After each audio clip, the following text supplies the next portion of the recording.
go. Šodien parādīšu gym tour. Don't expose me. Ātrāk skrienam. Aha, mans portrets. Un skaties. Tātad šeit ir ļoti labs drošības mehānisms. Neviens nevar tikt iekšā. Chill atpūta zona, te būs ādas divans, bet te ir jāutilizē lietas. Viss ir procesā, kā jau es minēju, te ir tāds foršs plaukts, pakaramais un tā tālāk. Šeit ir tāda zona, nezinu, crossfit vai man vienalga random zona. Šeit ir uz kabeļiem zona, tiek izmantot ļoti regulāri. Varbūt arī ne. Es trenējos vairāk brīviem svariem, un šis arī ir jāstais, daudz kas jāstais.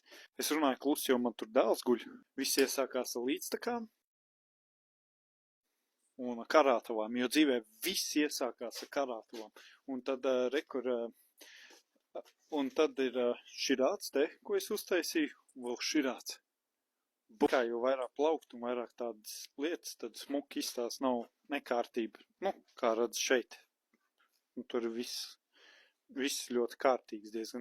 Te vēl ir ripas ļoti daudz. Pāris ripas sataisījām štādas. Un kauls buņģņām ideāli.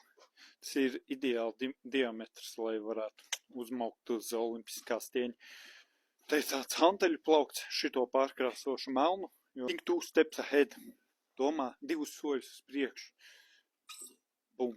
Skaties, šis ir no metāla skvatraka. Pasties, viss ir veidots no koka un saiet ideāli.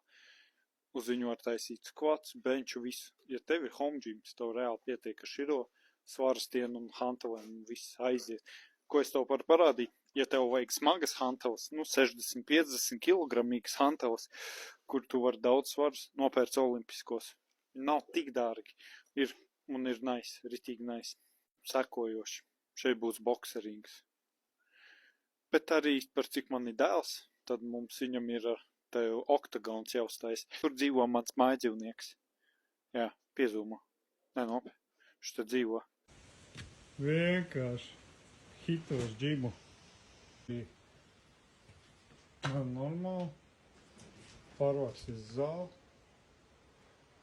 Un mēli rāda.